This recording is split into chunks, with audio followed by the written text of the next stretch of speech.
it's me, Margaret, and today I'm going to share with you something that I tried out this week.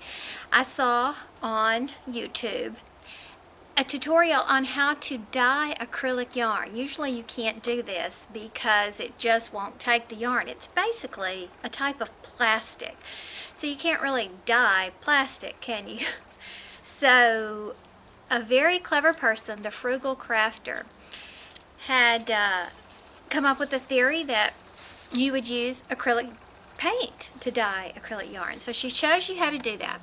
And then one of my subscribers, Amy Pinkelman, had tried this with her kids, which is a really cute video. And I watched that too to see what her outcome was.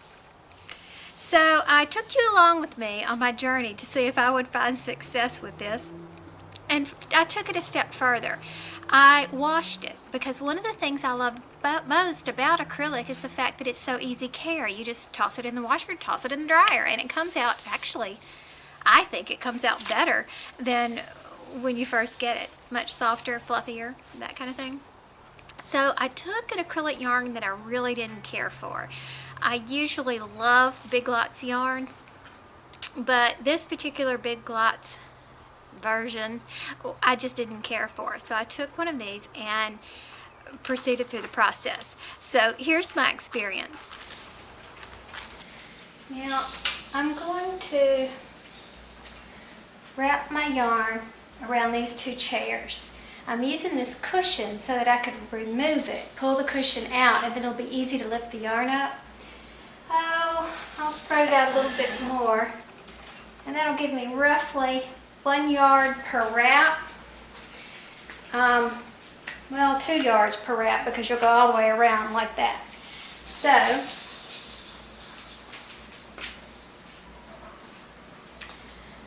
this is some yarn I do not like. I don't like to work with it. I got it from Big Lots. But this is basically what I'm going to do until the whole skein. Oh great, now we got a big knot. Okay, I'll fight with this, and then when I get it all wound around the chairs and lift it off, I'll show you what I got. Okay, so I tied in 4 places the loop so it would stay together. And then when you remove the pillow, or anything you can do to make your circle bigger, and I've got a very strange looking skein. So let's see how this works. Okay, so the idea here is to wet this.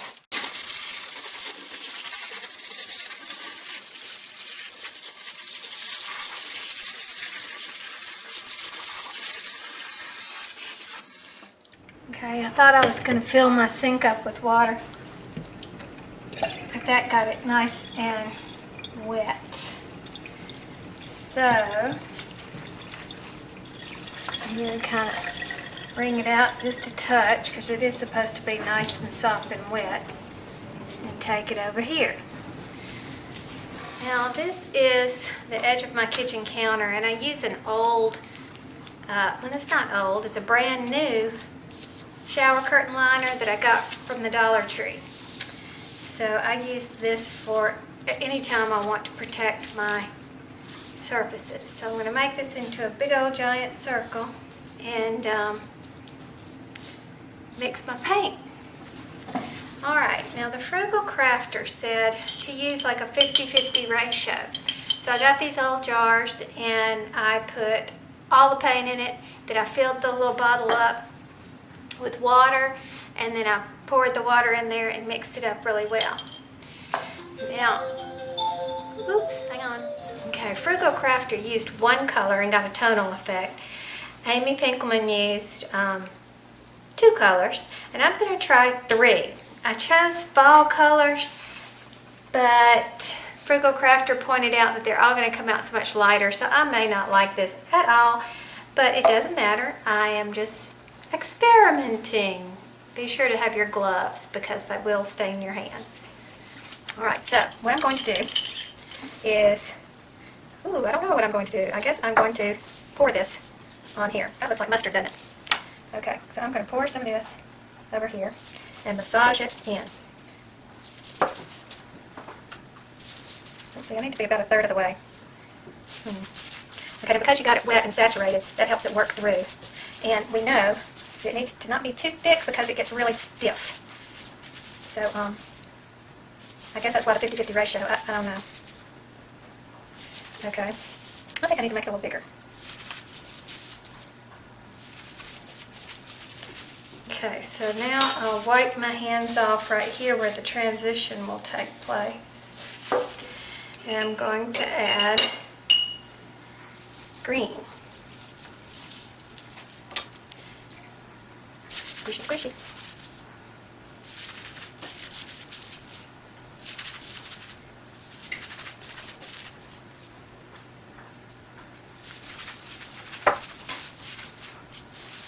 I suggest you also have a paper towel handy, which I do not, to sop up stuff that might get too close to your other color. Oh dear! Okay, that's why we protect our space. Okay.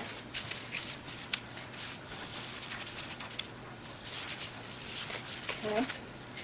Now I'll wipe my hands off some here, where the transition will take place. You know what? I don't like that. I'm going to go wash this off.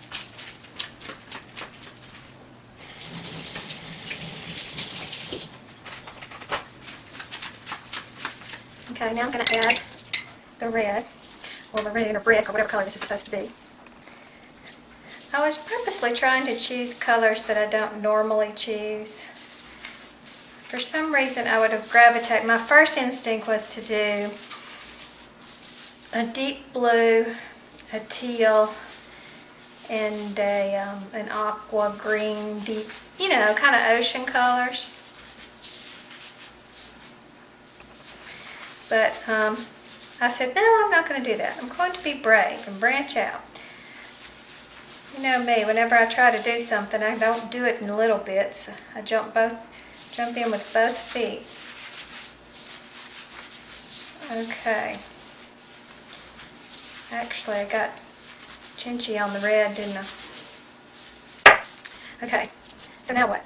Now we put a little yellow, and we put a little maroon, or whatever color this is, and we squish it up. And that would be our transition, which is a very ugly color.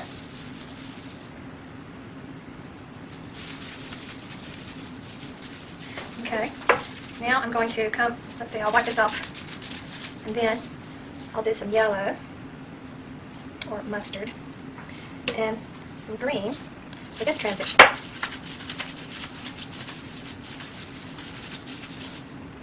More yellow.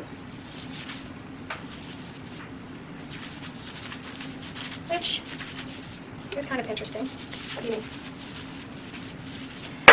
Okay, then I wipe that off, and I'm going to mix red and green.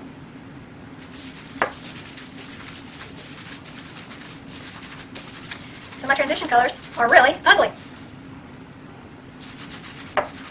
Okay, so now what I'm supposed to do is hang this out to dry. I think I got all the light. Okay, so I'm going to hang that out to dry. And then I think we rinse it. Now I'm going to go and watch the thing and see. Oh, it looks kind of like a king cake. Wrong colors. That's what I should have done, was king cake yarn. Or you should put blue. Red, blue, and yellow get green, purple, orange. Well, I didn't. Okay, so I have set this up on an old drying rack, but I don't care if it gets paint on it. You can see it dripping. So you certainly can't do this without catching the water somewhere. If you're doing it inside, make sure you put it in a tub of some sort. So let's see what we get. Being the impatient person that I am, I reached over here and I squeezed out as much of the paint as I could. That way it's going to dry faster. I don't know why it would have to just drip. And another thing about dripping is that it's going to become a much more intense color where it drips down in there. So The deeper color would probably be a plus, but it would be so much more stiff where all that paint collected. I don't know, I just squeezed it all out so it's not nearly as drippy now.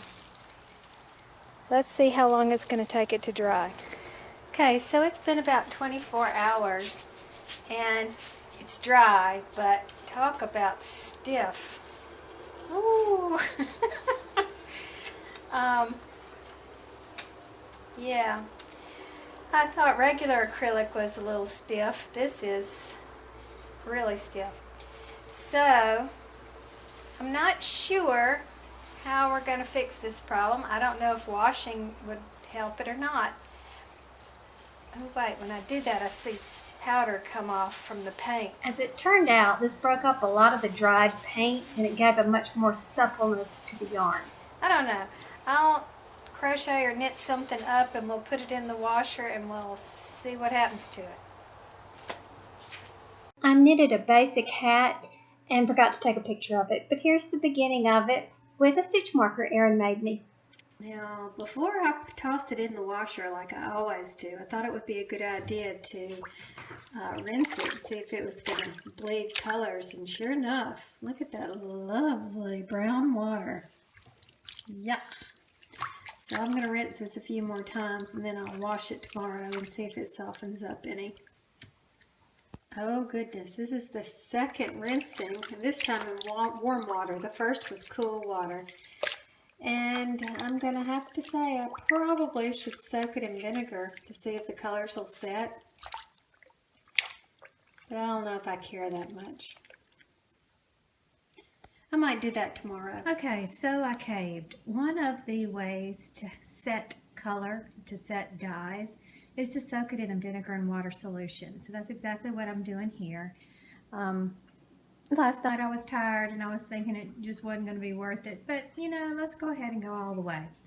So I'll leave this leave it soaking in the mixture here for a couple of hours, and then I'm going to toss it in the washer and see what we come out with. I love being a guinea pig. Oh, and vinegar I always buy by the gallon. Have plenty of it on hand. I actually have several gallons floating around here because I clean with it. I'm trying to rid my house of as many chemicals as possible.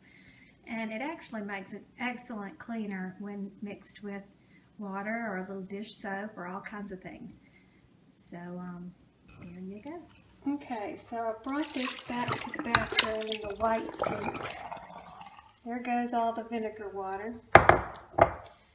And let's see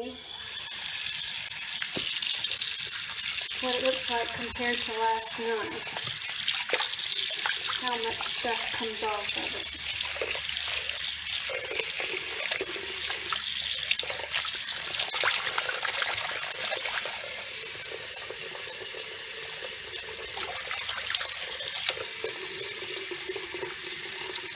Better.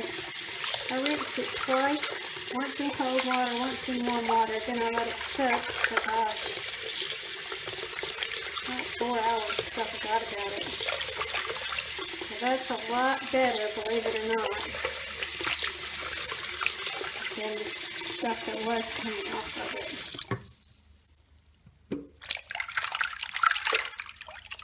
Okay, so I feel confident washing this with some dark clothes. Or rather some old workout towels and stuff like that, which are dark. And we'll see what we get. So the big question is, how did it come out? Well, I washed it and I dried it and it came out looking like this. I need to tell you that first, in its sticky state, this was it. After I wound it all up, I tried first to put it on my AliExpress to whip out a hat really quick, and it just would not take it. The yarn is rough and it sticks to each other as it's going through, so it wouldn't work. So I had to hand knit, and this is just a basic hand knit hat. And while the pastel colors are passable, it's nothing like what I intended, and so the outcome I would say, is that while you can dye acrylic yarn with acrylic paint, don't count on it being washable very well. Now this is clearly a lighter color than the colors that I had chosen, which Frugal Crafter told us would happen, and that was great. But when you wash it, you lose a considerable amount of color, even after using the vinegar technique and everything. And the key thing worth noting is that I used Cheer with Color Guard, and that didn't even help.